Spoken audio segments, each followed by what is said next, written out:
신기술 분야 온라인 산업체 재직자 단기 강좌의 스마트 헬스케어 제품 및 서비스 사례를 주제로 발표하게 된 두영대학교 이미균입니다. 만나서 반갑습니다. 오늘 강의 한번 시작해 보도록 하겠습니다. 자, 오늘의 컨텐츠입니다. 첫 번째로 스마트 헬스케어의 정의, 그리고 당뇨병과 스마트 헬스케어, 그리고 스마트 헬스케어의 제품 사례를 순으로 오늘 강연을 진행하도록 하고, 여기 보시면 당뇨병이라는 특정 질환이 나오죠. 오늘 설명해 드릴 스마트 헬스케어의 제품과 서비스 사례는 이 당뇨병 중심으로 설명이 진행될 예정입니다. 자, 정의에 대해서 설명을 해보도록 하겠습니다. 스마트 헬스케어, 디지털 헬스케어, 바이오 헬스케어, 요즘 신조어가 많이 나오고 있죠. 그리고 이런 용어들의 정의를 우선 살펴보고 가면 여러분들이 이해가 더 편하실 거라고 생각을 합니다. 스마트 헬스케어와 디지털 헬스케어는 같은 개념이라고 생각을 우선 해주시면 좋습니다. 개인의 건강과 의료에 관한 정보기기 시스템 플랫폼을 다루는 산업 분야로서 건강 관련 서비스와 의료 IT가 융합된 종합 의료 서비스라고 생각을 해주세요. 그럼 바이오 헬스케어란 무엇이냐? 여러분 생명공학이라는 말 얘기 많이 들어보셨죠? 바이오 테크놀로지라는 이야기인데, 이건 즉 유전자 재조합을 이용해서 한 개의 유전자와 두 개의 유전자를 재조합을 이용해서 새로운 유전자를 만들어서 그런 것들을 약학 지식의 기초에 인체에 사용되는 제품을 생산하거나 서비스를 제공하는 산업이다 라고 생각을 해주시고, 의약품과 의료기기 등 제조업과 어떤 디지털 헬스케어 서비스에 관련된 서비스업을 포함하는 학문이라고 생각을 해주시면 되겠습니다. 그래서 스마트 헬스케어가 큰 바운더리를 갖고 있다면 그 안에 어떤 생물학적인 요소를 가지고 하는 헬스케어 분야가 바이오 헬스케어라고 생각을 해주시면 되겠습니다. 자, 스마트 헬스케어와 이 4차 산업혁명과도 밀접한 관련이 있습니다. 2016년 스위스 다보스에서 열린 세계 경제 포럼에서는 4차 산업혁명의 디지털 기술과 이 바이오 기술의 경계를 허무는 융합 기술 혁명을 통해 저희가 막대한 경제적 효과를 창출할 거라고 전망을 하였고요. 이처럼 스마트 헬스케어 산업은 기존의 어떤 의료 서비스에 국한되지 않고 앞으로 저희가 저 중요시 생각하는 예방 혹은 맞춤형 혹은 라이프 스타일 등 지능화된 단계를 의미하는 생태계다 라고 생각을 해주시면 되겠습니다. 자, 기존의 의료 서비스에서 이런 예방으로 넘어가는 개념이라고 여러분들이 개인 맞춤형이라는 그런 컨셉을 가지고 이해하시면 더 도움이 될 것 같습니다. 자, 그러면 스마트 헬스케어 서비스에 대해서 이야기를 해드리도록 하겠습니다. 크게 세기 1.0, 그리고 세기 2.0, 그리고 세기 3.0으로 저희가 나눌 수가 있고요. 그 타임에 따라서 18세기와 20세기에는 세기 1.0에는 공중과 보건에 저희가 집중하는 그런 헬스케어였다면 20세기까지는 질병치료였다. 하지만 21세기 이후에는 인간의 수명 증가와 웰니스의 중요성이 부각됨으로써 어떤 치료 중심에서 사전 진단 및 예방으로 이렇게 약간 트렌드가 변화되고 있는 상황이고요. 그래서 따라서 헬스케어 세기 3.0에서는 건강관리 및 예방으로 패러다임이 변화되고 있다. 자, 왼쪽 그림을 한번 보시면, 왼쪽 기사를 제가 한번 가져와 봤는데, 기사를 한번 같이 보도록 하겠습니다. 초고령화 1호 대도시 노인과 부산의 미래. 그리고 부산, 노인과 바다만 남았다. 2030 세대 1만 명씩 서울로. 그리고 초고령 사회 진입, 즉, 이제 부산이 어떻게 보면 노령화된, 어떻게 보면, 고령 사회에 진입하고 있는 큰 대도시라고 생각을 해주시면 될 것 같은데, 특히 부산의 경우에는 우리나라의 고령화 속도보다 5년 정도 빠른 속도를 보이고 있다고 합니다. 그리고 지난 10년간 20만 명 정도 이 부산을 떠났다고 하며, 그리고 대도시, 우리나라 대도시 안에서도 출산율이 0.75명 정도로 굉장히 낮은 수준이라고 합니다. 이처럼 이런 사회 변화가 있을 때 해결책을 제시하고 목표를 설정하고,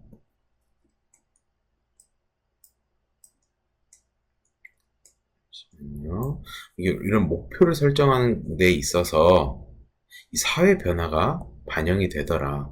그때 헬스케어가 동인되면서 어떤 상황을 알려주죠. 그리고 그 상황에 맞게 해결책을 제시해주고, 결과적으로 어떤 목표가 의료비 지출의 경감 혹은 건강 수명 증감 이런 식으로 간다는 거죠. 이 모든 것들이 이제 보면 건강관리와 예방 형태로 패러다임이 변화되고 있다는 걸 여러분들이 감지를 해주시면 되겠습니다. 당연히 패러다임은 변화하겠죠. 왜냐하면 저희가 이제 사회적 변화가 이슈가 이제 점점 달라지기 때문이죠. 예전에는 치료였다면 이제 점점점 예방 쪽으로 간다는 형태라고 생각을 해주시면 될 것 같고요.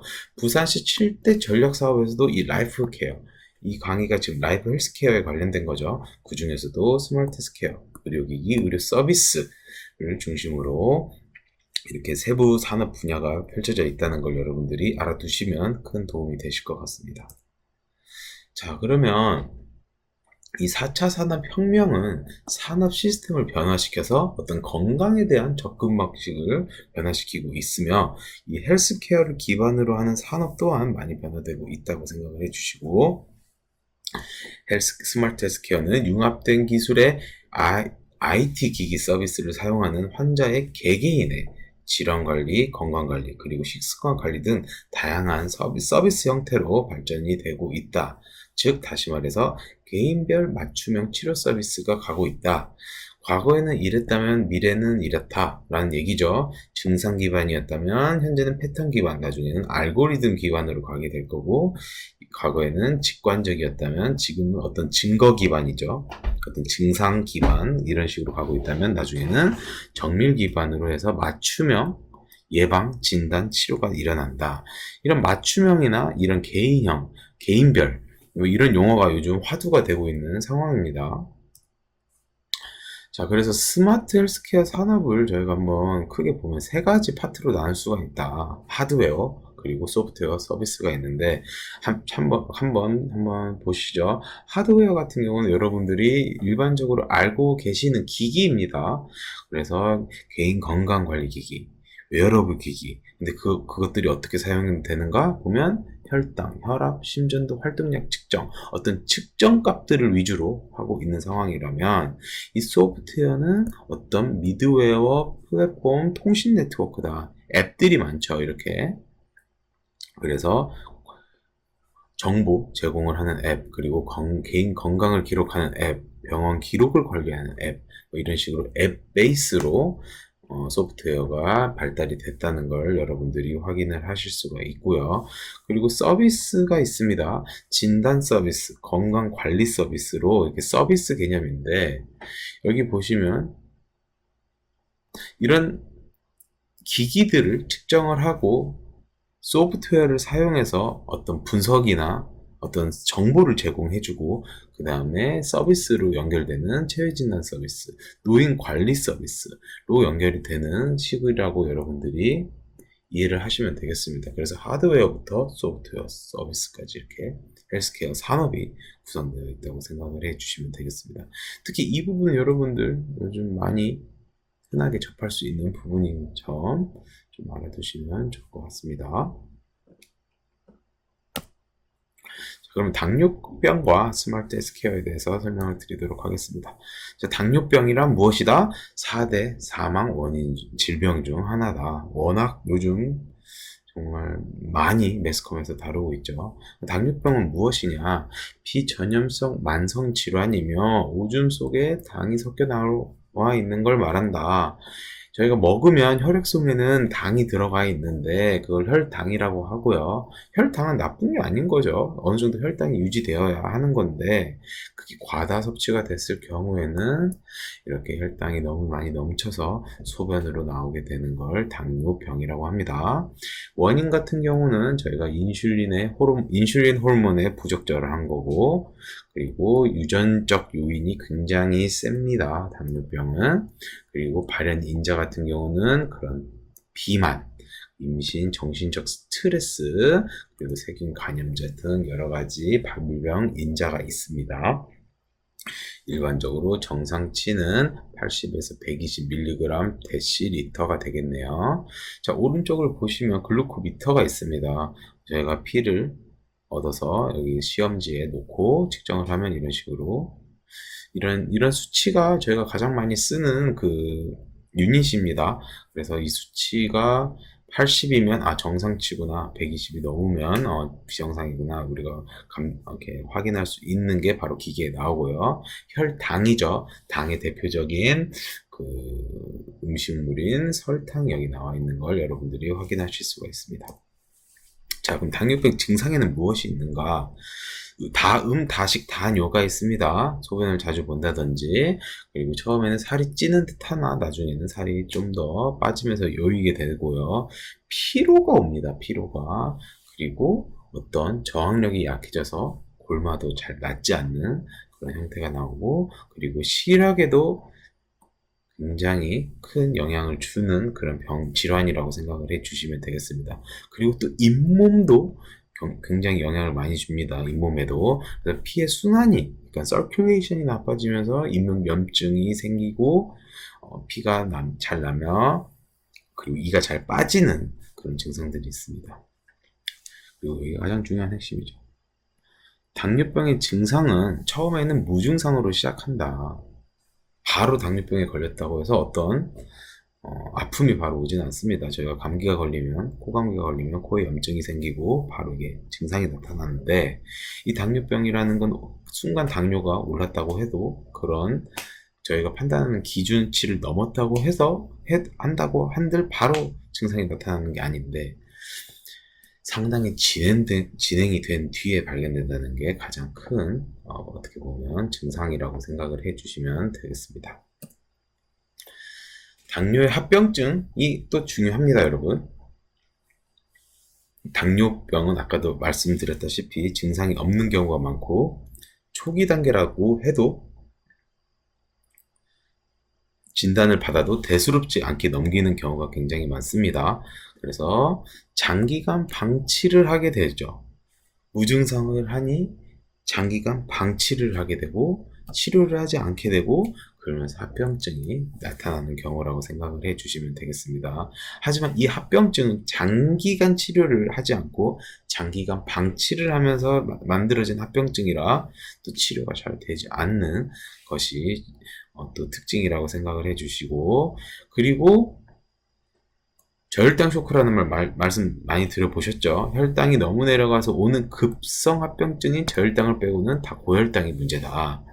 혈액 속에 혈액이 있는데 당분이 너무 많습니다. 그리고 그러면 약간 뭔가 비스코시티, 이 점도가 높아진다고 표현을 할 수가 있죠. 그러면서 혈액의 흐름이 더뎌지고 심장의 부담이 늘어나면서 이런 심장 쪽 혈액 질환이 굉장히 많이 생기는 그런 질환이라고 생각을 해주시면 되겠습니다.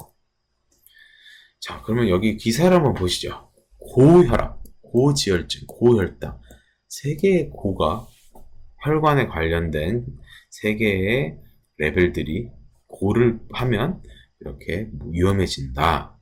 어떤 숫자적으로 숫자가 급격하게 증가하는 걸 볼 수가 있죠. 이런 부분에 대해서 한번 설명을 드리도록 하겠습니다. 그래서 고혈당, 고지혈증, 고혈당, 고지혈증, 고혈압, 이렇게 세트까지는 아니지만 따라다니는 혈관의 큰 메이저 질환들이라고 저희가 표현을 할 수가 있는데, 자, 크게 당뇨병 합병증에는 급성과 만성으로 나눌 수가 있습니다. 급성에는 저희가 흔히 말하는 저혈당 쇼크, 그래서 혈당이 50mg/dL 이하일 때 아래와 같은 식은땀이 난다든지 빠른 맥박, 어지러움증, 두통, 전신 무기력증, 호흡곤란, 증상이 있습니다.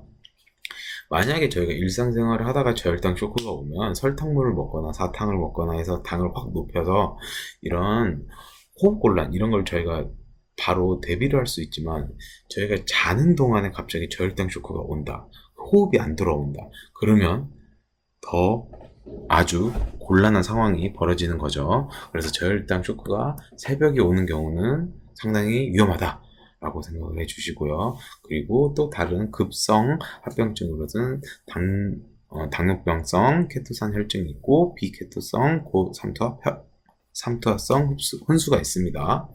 그리고 만성 합병증에는 대혈관 합병증이 있습니다. 이게 심혈관과 밀접한 연관이 있는 건데, 당뇨병 환자의 50에서 80%를 차지하는 어마어마하게 많이 차지하는 그런 합병증이라고 생각을 해주시면 되겠습니다.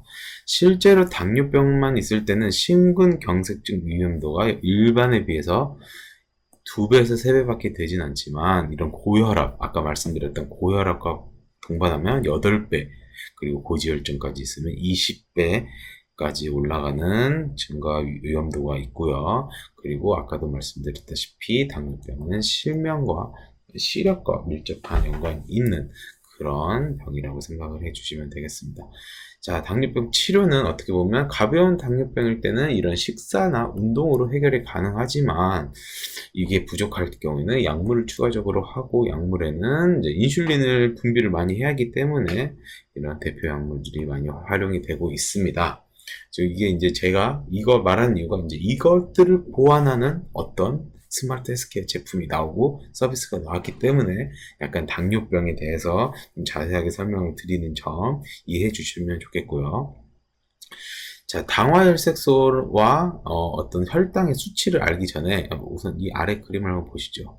이 당이라는 게, 여기 보면 저희가 피를 보면 적혈구, 백혈구, 그 다음에 플레인넷이라는 불리는 그 세 가지 세포가 있습니다. 근데 이 적혈구에 당이 붙습니다. 이 포도당, 글루코스가 붙는데, 어떤 적혈구가 이렇게 모양을 하고 있고, 당이 많아지면 이렇게 보라색으로 뭔가 눈사람처럼 더 커지는 형태를 보고 있는 거고, 이때의 당을 재는 게 당화혈색소라고 생각을 해주시면 되겠습니다. 그래서 당화혈색소 같은 경우는 NGSP라고 미국 당화 헤모글로빈 표준화 프로그램에서 이런 퍼센트를 기준으로 저희가 말을 합니다. 자, 이 적혈구를 잰다고 아까 말씀드렸죠. 자, 적혈구를 재고 당화혈색소가 어떻게 보면 요즘 들어서 당뇨병을 진단하는 가장 핵심 그런 지표를 나타내는데, 왜 그러냐? 이 검사실이나 가족용 모니터링에서 나오는 EH, 추산 평균 포도당은 여기를 말하는 거죠. 밀리그램 per 데시리터를 말하는 건데, 이거는 한순간에 나오는, 제가 이제 공복 혈당이라고 해서 아침에 가서 피를 뽑죠. 이때 나온 피 검사는 바로 이 혈당을 말하는 겁니다. 그리고 추가적으로 어떤 다른 당화혈색소 검사를 하면 하루나 이틀 지난 다음에 이 결과값이 나오죠. 자, 이게 뭐가 다르냐? 이 당화혈색소는 이 적혈구를 재는 90일 동안, 네,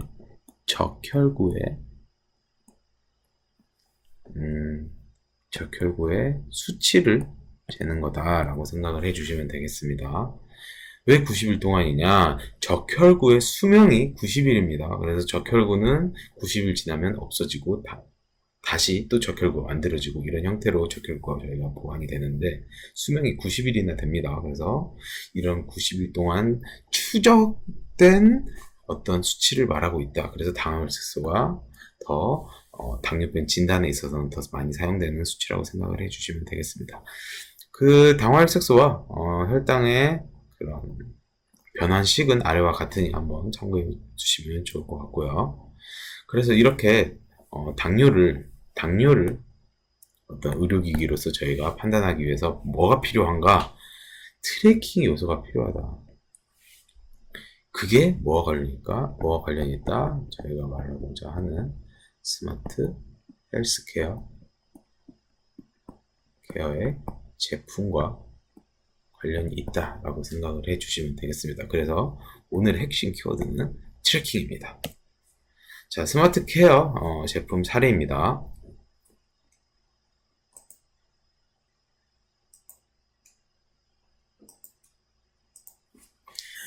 자, 당뇨병을 측정하기 위해서 자가혈당 측정기라는 큰 토픽을 가져오고 그 안을 제가 기술적으로 세 가지로 나눴습니다. 침습식, 그리고 비연속 혈당 측정, 그리고 비침습식 비연속 혈당 측정, 그리고 비침습식, 그리고 연속 혈당 측정이라고 생각을 해주시면 되겠습니다.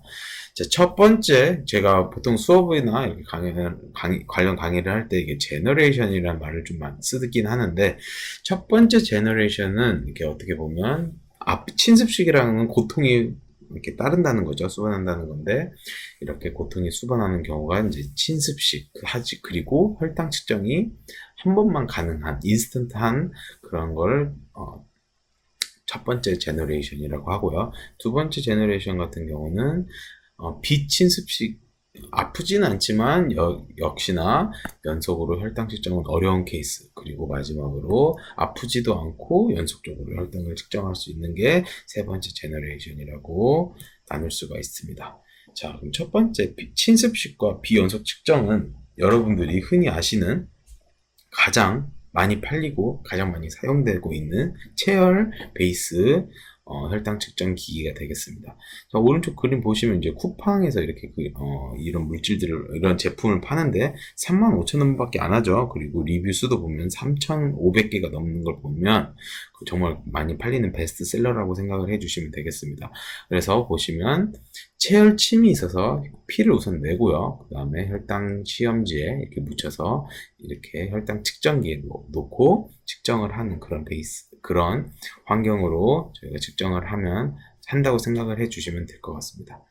자, 자가 혈당 측정기로 검사한 혈당은 전혈의 포도당 농도를 측정한 것이고, 병원에서 측정한 혈당은 혈액 내 혈장의 포도당 농도를 측정한 값이다. 일반적으로 정말로 그 혈당을 측정을 하기 위해서는 포도당의 그러니까 아까 당화혈색소 말고 그냥 혈당을 측정하고 싶을 때는 이런 포도당 농도가 혈장에 있는 걸 측정을 해야 됩니다. 저희가 피를 한 방울 내면 이 안에 이렇게 어떤 탱크에 놓는다고 했을 때 절반으로 딱 나눠서 이 안은 적혈구, 백혈구들이 차 있고, 이 위는 약간 물로 만들어진 혈장이라는 게 있습니다. 그래서 병원에서 측정을 할 때는 저희 피를 원심 분리기를 통해서 이런 세포들을 다 제거를 한 다음에 여기 있는 혈장만 측정을 하는 거죠. 그래서 포도당 농도가 병원에서 측정하는 경우에는 훨씬 정확도가 우수하다 라고 생각을 해주시면 되고, 자가혈당 측정기 같은 경우는 여기서 보신다시피 그냥 전체의 전혈을 측정하기 때문에 약간 뭐랄까 좀 더 덜 정확하다. 하지만 오차 범위가 10%에서 15% 사이다.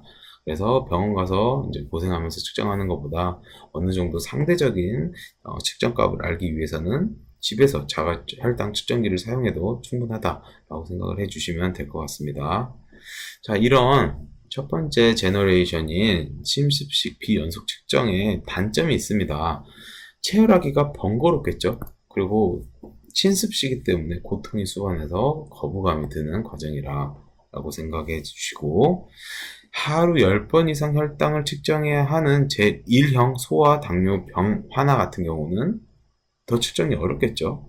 그리고 혈당 관리가 중요한, 관리가 필요한다는 건 어떻게 보면 자주 측정을 하고 트래킹을 해야 된다는 건데, 이런 제2형 당뇨병 환자 같은 경우는 또 자주 측정을 해야 하기 때문에 힘들다는 점을 알아두시면 좋을 것 같습니다. 자, 다음은 비침습식 비연속 혈당 측정입니다. 비연속 혈당 측정은 마찬가지로 같지만 여기서는 비침습식이라는 거죠. 자, 그림을 보시면 훨씬 더 이해가 편하십니다. 여기 귀에, 귓볼에 대고 구멍을 뚫지 않고 귀에 이게 집게 형식으로 귀에 댔을 경우에 혈당이 측정이 된다는 거죠. 그리고 대표적인 예시가 글루코 트랙이 되겠습니다. 당뇨병 환자를 위한 무체혈 혈당 측정기 글루코 트랙이 출시가 되었다. 당뇨병 극복에 대한 의지가 굵은 사람이라 할지라도 스스로 체혈을 하는 일은 결코 쉬운 과정이 아니다. 실제로 많은 당뇨병 환자들이 자가혈당 측정의 중요성에도 불구하고 체혈의 고통으로 인해 혈당 측정을 게으리 하는 경우가 적지 않은 상황이라고 합니다. 그래서 이렇게 무체혈로 측정을 하면 훨씬 더 편하겠죠. 무체혈로 하는데 정확도까지 좋으면 뭐 굳이 체혈로 할 필요가 있습니까? 그래서 글루코 트랙은 센서를 귓볼에 붙이면 1분 이내에 붙인 그 순간에 1분 이내에 혈당의 측정치를 보여주고요. 이 측정 방법이 또 신기합니다. 세 가지, 즉 초음파, 전자기파, 열파동을 이용해서 이루어져 있습니다. 세 가지를 한 가지만 사용하면 일반적으로 정확도가 떨어지기 때문에 이 세 가지를 사용하면서 보완하는 작업이라고 생각을 해주시면 되겠습니다. 초음파의 단점과 장점, 전자기파의 장단점, 그리고 열파동의 장단점을 보완해서 만든 제품이고, 비침습식이고 비연속 혈당 측정입니다. 이 무체혈이기 때문에 굉장히 좋은데 단점이 하나가 있습니다. 가격이 너무 비쌉니다. 270만원 선. 아까 보여드렸죠? 첫 번째 그 체혈식은 35,000원에 살 수 있는데 이렇게 무체혈이라고 해서 270만원까지 가격이 올라가는 점 알아두시면 좋을 것 같고요. 그리고 마지막으로 비침습식 연속 혈당 측정, 그 Continuous Glucose Monitors라고 CGMS라고 요즘 많이 불리는 그런 자가 혈당 측정기입니다. 국제 당뇨병 연맹에서는 2019년 조사 결과에 따르면 전 세계 11명 중 1명이 당뇨병 환자이며 2045년경에는 전체 당뇨병 환자가 전 세계 인구의 7억 명, 10%로 이를 것 같다라고 하는 거죠. 지금도 뭐 어마어마한데 당뇨는 식습관과 밀접한 연관이 있기 때문에 저희가 이제 점점 먹는 게 좋아지죠. 그러면 당뇨가 당연히 더 떠오르는 질환 중에 하나가 될 것 같고, 이걸 더 걸리는 형태로 전 국제 당뇨병 연맹에서 예상을 했네요. 그리고 연속 혈당 측정 시장은 현재 2017년에는 2조 원이었지만 25%씩 성장하여서 2025년에는 20조 이상의 시장 규모를 형성할 것으로 전망을 하고 있습니다. 25%씩 성장을 한다는 건 어마어마한 성장률이죠.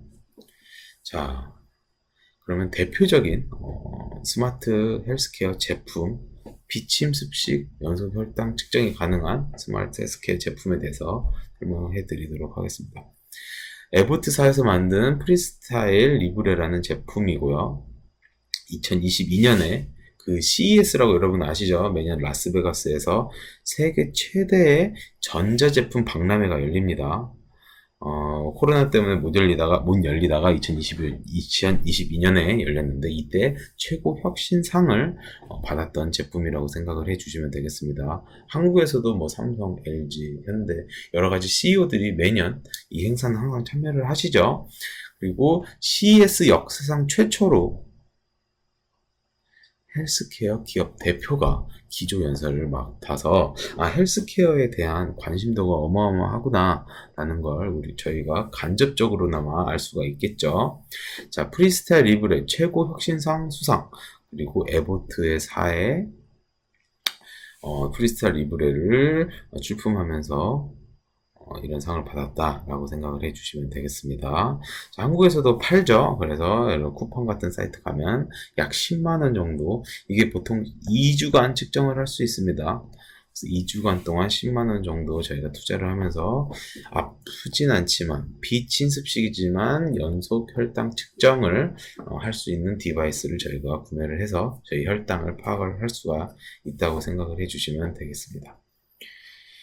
자, 대웅제약에서 이제 프리스타일 리브레를 이제 판매업을 맡고 있는데 3년 만에 60만 개를 돌파했다고 기사가 최근에 떴죠. 2023년 5월 25일입니다. 2달 전인데 60만 개를 팔 정도로 관심이 굉장히 많은 그런 스마트 헬스케어 제품이라고 생각을 해주시면 되겠습니다.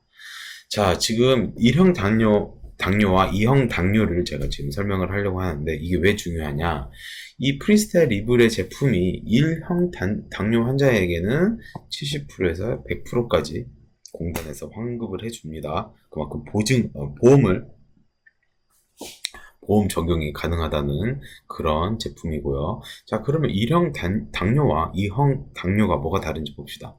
어쨌든 세포가 있고 저희가 포도당이 있을 때 이 포도당이 익는 걸 저희가 막아야 되는데 이런 걸 막아야 되는데 그걸 인슐린이 하는 거죠. 1형 당뇨일 때는 이렇게 이자에서 인슐린이 나가서 하게 되는데 여기서 인슐린이 안 나가게 된다는 게 여기 체크가 돼 있죠. 그래서 인슐린이 제대로 안 나가는 경우가 제1형 당뇨병이라고 합니다. 인슐린의 분비가 부족해서 발생한다. 2형 당뇨 같은 경우는 인슐린은 실질적으로 나갔지만 인슐린 수용체나 어떤 환경에 있어서 인슐린의 저항성으로 인해서 인슐린이 역할을 안 하는 거죠. 그런 경우는 제2형 당뇨병이라고 합니다. 특히 저희가 이제 소화 연령에서 이렇게 발생되는 당뇨병은 보통 1형 당뇨병이라고 말을 할 수가 있습니다. 즉 인슐린의 절대적 부족이 1형 당뇨병이라고 생각을 해주시면 될 것 같고 이런 경우에는 프리스타일 리브레가 보험 적용이 가능하기 때문에 좀 더 저렴하게 이걸 사용할 수 있다라고 생각을 해주시면 감사하겠습니다. 2주에 10만원 좀 비싸죠. 그래서 이런 걸 한 3만원 돈으로 낮춰서 하고 있고 미국 또한 마찬가지로 어떤 당뇨에 걸렸을 때 보험 적용이 되면서 3만원이면 30불이라고 저도 들었는데 30불 정도 되면 보험을 적용받으면서 프리스타일 리브레를 부담 없이 잘 수 있다고 전해 들었습니다. 자, 이것도 보면 프리스타일 리브레가 보면 1, 2, 3으로 시리즈가 점점 변합니다. 최근에는 프리스타일 리브레 3이라고 해서 제품이 나왔는데 사이즈와 스마트 연동이 가능하고 정확도 측면에서 좀 더 개발이 돼서 요즘은 프리스타일 리브레 3을 많이 사용하고 있는 추세라고 생각을 해주시면 되겠습니다. 과거에는 여기 전용 측정기가 있었는데 저희가 이제 핸드폰을 항상 갖고 다니죠. 그래서 핸드폰과 만약에 연결이 돼서 핸드폰으로 저희가 바로 확인할 수 있다면 엄청 좋겠죠. 그게 그래서 프리스타일 리브레 3에서 적용이 된 제품이다 라고 생각을 해주시면 좋을 것 같습니다. 자, 그럼 제품을 좀 더 파악을 해보죠. 그래서 에보트사에서 아까도 말씀드렸다시피 만들었고요. 이름은 프리스타일 리브레면서 가격은 14일 동안 10만원 정도 하는 그런 가격을 띄고 있고 무게가 굉장히 가볍습니다. 5g 밖에 안 되고 기본 측정 범위도 70에서 180 그리고 더 높은 측정 범위도 가능합니다. 여기는 정상인 범위 아니면 식후 범위를 말하는 것 같고요. 그리고 1분마다 세포 간질액에서 혈당 농도를 자동으로 측정하는 기기라고 생각을 해주시면 되겠습니다. 그리고 15분마다 혈당 수치를 자동으로 기록을 해줘서 8시간 기록을 저장한다. 즉 저희가 24시간이죠. 8시간씩 기록을 하기 때문에 하루에 한 번, 두 번, 세 번만 체크를 해주면 이 24시간의 내용이 전부 저희 핸드폰에 아니면 측정 디바이스에 남아있으니 확인이 가능하다. 그러니까 8시간만 측정을 하면 되는 그런 형태라고 생각을 해주시면 되겠습니다. 자, 음식, 약, 자, 컨티뉴어스 글루코스 모니터의 장점을 다시 한번 얘기해 드리고 있는데요. 음식, 약, 신체 활동이 포도당 수치에 얼마나 미치는지 바로 확인을 할 수가 있다는 거죠. 그리고 추세와 패턴 정보에 입각한 인슐린의 어떤 치료를 위한 인슐린 투약의 결정을 높인다라고 생각을 해주시면 되겠습니다. 자, 만약에 저희가 당뇨병 걸린 환자인데 운동을 심하게 했는데 당이 오르겠죠. 당연히 에너지가 필요하니까 몸에서 당을 만들어냅니다. 그러면 밥을 안 먹더라도 격한 운동을 하면 당이 확 오른다는 거죠. 근데 그 신체 활동이 있어서, 운동이 있어서 격렬함은 상대적으로 저희가 정의를 할 수 있기 때문에 어떤 운동을 했을 때, 어느 정도 운동을 했을 때 내 당이 어느 정도 오르더라, 이렇게 트래킹 하는 게 굉장히 중요한데, 이런 것들이 가능하게 하는 게 이런 스마트 헬스케어 제품이라고 생각을 해주시면 될 것 같고요. 또 음식도 마찬가지죠. 어떤 음식을 먹었는가에 따라서 당 오르는 수치가 달라집니다. 그래가지고 예를 들어서 오늘은 A라는 걸 먹었고 내일은 B라는 걸 먹었고 C라는 걸 먹었을 때 당뇨의 어떤 흐름 변화에 있어서 저희가 어떤 음식이 나한테 맞는지, 어떤 음식이 나의 혈당을 더 올리는지 저희가 파악을 할 수 있다는 점, 그런 장점이 있는 게 연속 혈당 측정기라고 생각을 해주시면 되겠습니다. 직경은 34mm 정도 되고요. 저도 최근에 뭐 여러 가지 스트레스와 저 유전적 요인도 있고, 그래서 당화혈색소가 얼마 전에 좀 많이 높아져서 저도 좀 약간 제 혈당을 좀 알고자 자가 혈당 측정기인 이 프리스타일 리브레를 구매를 해서 저도 이렇게 달고 있었습니다. 제가 그때 사진 찍어 놓은 걸 여기 이제 올려놓고요. 자, 이 사진을 제가 보여드린 이유는 여기 보면 빛친습식이라고 하는데 여기 뾰족한 부분이 있습니다. 그 전 슬라이드에서 나왔던 그 하얀색 부분이 이 아래쪽을 말하는 거고요. 이렇게 말하는 거겠죠. 그리고 이제 저희가 측정을 하기 때문에 이렇게 뾰족한 부분이 있다. 하지만 이걸 이제 저희가 지방이 많은 쪽으로 이렇게 보통 이렇게 딱 고정을 해서 붙이기 때문에 그렇게 약간의 아픔은 있지만 큰 아픔은 아니다 라고 생각을 해 주시면 될 것 같고, 2주에 한 번 있는 아픔이기 때문에 뭐 그렇게 견딜만한 아픔이라고 생각을 해 주시면 될 것 같고요. 그래서 비침습식 혹은 최소 침습식이라는 용어도 저희가 사용을 합니다. 그래서 이렇게 이런 식으로 제품 구성이 되어 있다. 자, 여기 보시면 아까 말씀 그런 뾰족한 부분이 필라멘트라고 합니다. 굉장히 얇고요. 제가 혈관이 이렇게 형성되어 있는데 실질적으로 필라멘트는 이런 세포 간질액에서 을 통해서 측정이 됩니다. 파랑색 볼이 어떻게 보면 저희가 말하는 글루코스라고 당이라고 생각을 해주시면 되겠습니다. 저희가 음식을 먹으면 이 당이 혈관을 통해서 몸에 이제 퍼지겠죠. 이 혈관을 통해서 퍼지면서 이 안쪽으로 세포 간질액으로 왔을 때 이 필라멘트가 측정을 해줍니다. 피부 아래 조직의 세포를 둘러싸고 있는 얇은 액체층인 세포 간질액을 측정을 해주고요. 여기 렉 형상이 있습니다. 혈당을 바로 측정을 하면 저희가 음식을 먹고 나서 바로 혈관에 있는 피를 뽑아서 측정을 하게 되면 당이 바로 나옵니다. 하지만 여기서 이런 투과하는 시간이 있기 때문에 지연 현상, 렉 현상이라고 하는데, 그렇기 때문에 프리스타일 리브레 같은 경우는 음식을 먹고 20분이나 15분 후에 측정을 해야 정확한 글루코스가 나온다. 그래서 먹고 나서 15분, 20분 후에 글루코스 수치의 차이가 난다라고 생각을 해주시면 되겠습니다. 자, 측정 원리에 대해서 한번 이야기를 해보죠.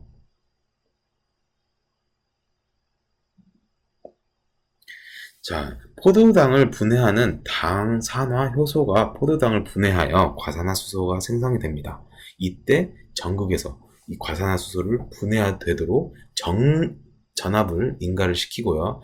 이 과산화수소가 산소로 바뀌면서 이 생성되는 전자 전달 매체로 통해서 전극으로 변하면서 전류의 세기로 변한다고 합니다. 그래서 이 전류의 세기로 어떻게 보면 저희가 혈당을 측정하는 그런 측정 원리라고 생각을 해주시면 되겠습니다. 그래서 이 아까 말씀드린 필라멘트는 5.5mm 정도 되는 것이라고 생각을 해주시면 될 것 같습니다. 자, 그래서 여기 보시면 이제 여성분도 차고 있죠. 저희가 혈당을 측정을 하기 위해서 프리스타일 리브레를 열어서 바로 이제 팔에 부착을 하고, 이런 식으로 핸드폰 상단을 저희가 딱 대면 이런 식으로 트래킹이 나오는 거죠. 8시간 동안 트래킹이 되기 때문에 하루에 3번 정도만 하면 트래킹이 되고요. 이런 식으로 내가 아침에 어떤 혈당 수치를 가지고 있었다. 밥을 먹고 혈당이 얼마큼 올랐다. 오늘 햄버거를 먹고 혈당이 더 올랐다. 피자를 먹고 더더더 올랐다. 인스턴트 음식은 혈당이 안 좋구나. 관리해야지. 뭐 이런 식으로 나가는 거죠. 해당 그래프는 제 그래프입니다. 예를 들어서 제가 좀 약간 스트레스를 받거나 과다하게 당을 먹었을 경우에는 이렇게 보시면 점심, 저녁 때 당이 확 오르는 걸 확인하실 수가 있죠. 하지만 좀 운동 관리를 하고 혈당이 확 오르는, 예를 들어서 흰쌀 같은 경우, 저희가 정제되지 않은 곡물을 먹었을 땐 당이 확 오르는 걸 여러분들이 아실 수가 있죠. 예를 들어 떡 같은 거, 약간 덴스한 음식을 먹으면 당이 많이 오릅니다. 그런 걸 좀 배제하고 건강하게 채소 위주로 먹으면 이렇게 당이 전반적으로 좋아지는 현상도 보실 수가 있고, 또한 이 프리스타일 리브레가 90일을 추적을 해서 당화 혈색소도 이렇게 제공을 해줍니다. 그래서 나의 당화 혈색소는 5.4구나, 5.4면 정상 범위에 들어왔구나, 이런 식으로 판단을 하게 되는 거겠죠. 그래서 아까 말씀드렸다시피 이 음식에 따라서 자기 몸이 어떻게 반응하는가 이를 판단할 수가 있어서, 음식에 있어서 큰 음식을 이렇게 어떻게 보면 선택적으로 먹을 데 있어서 굉장히 큰 도움을 주고요. 그리고 뭔가 이걸 기계를 차고 있기 때문에 이 기록이 계속 남기 때문에 어떤 나의 당뇨 감독관이 나를 이렇게 트래킹하고 있다는 느낌이 들어서 좀 더 효율적으로 음식 관리나 운동 관리를 하는 게 아닌가라는 생각을 합니다. 아까도 말씀드렸다시피 이런 혈당이 확 오르는 걸 혈당 스파이크라고 하는데, 이 녹색을 보통 저희가 정상 범위로 놉니다. 하지만 이 빨간색이 이제 당뇨병 환자의 그런 당뇨 수치라고 생각을 해주시면 될 것 같고, 이런 인슐린 분비가 안 되기 때문에 당연히 이렇게 스파이크가 나타나고, 저녁을 먹으면 또 스파이크가 나타나는 걸 확인하실 수가 있죠. 당뇨병이 있는 경우 식후 30분 혹은 2시간 사이에 혈당 수치가 180에서 200 사이까지 올라가면 당뇨병이라고 저희가 생각을 할 수가 있는데, 이런 혈당 스파이크를 어떻게 보면 좀 완화하기 위해서 이런 스마트 헬스케어 제품이 혹은 이런 서비스가 많이 활용되고 있다라고 생각을 해주시면 되겠습니다. 자, 스마트 헬스케어 제품 사례의 정리입니다. 자가 혈당 측정은 당뇨병 관리에 있어서 나침반과 지도라고 한다면, 최근에 나온 이런 연속 혈당 측정기는 내비게이터라고 저희가 표현을 할 수가 있다. 연속 혈당 측정의 장점은 혈당 수치와 추세, 그리고 추세를 통해서 저혈당과 고혈당을 미리 예측을 할 수 있고 예방을 할 수 있다는 장점이 있고요. 그리고 혈당의 변동폭까지 저희가 확인을 할 수 있다는 장점이 있습니다. 그리고 2주 동안에 한 번을 구매를 해서 2주 동안의 혈당의 패턴을 파악할 수 있어서 전반적으로 아까 말씀드렸던 음식 관리, 운동 관리 등 생활 습관을 점검하고 인슐린의 용량을 조정하는 데 있어서 유용하게 활용할 수 있는 그런 스마트 헬스케어 제품의 사례라고 생각을 해주시면 되겠습니다. 자, 오늘은 스마트 헬스케어의 정의를 처음에 짚어드렸고, 그 다음에 당뇨병의 설명을 드리고, 스마트 헬스케어와 어떤 연관성이 있는지 설명을 드리고, 마지막으로 여러가지 첫 번째, 두 번째, 세 번째 제너레이션으로 여러가지 당뇨병용 스마트 헬스케어 제품들이 나왔고, 거기에 대해서 자세한 설명을 드리는 시간을 가졌습니다. 여러분 경청해 주셔서 감사합니다. 저는 부경대학교 이매균이었습니다. 감사합니다.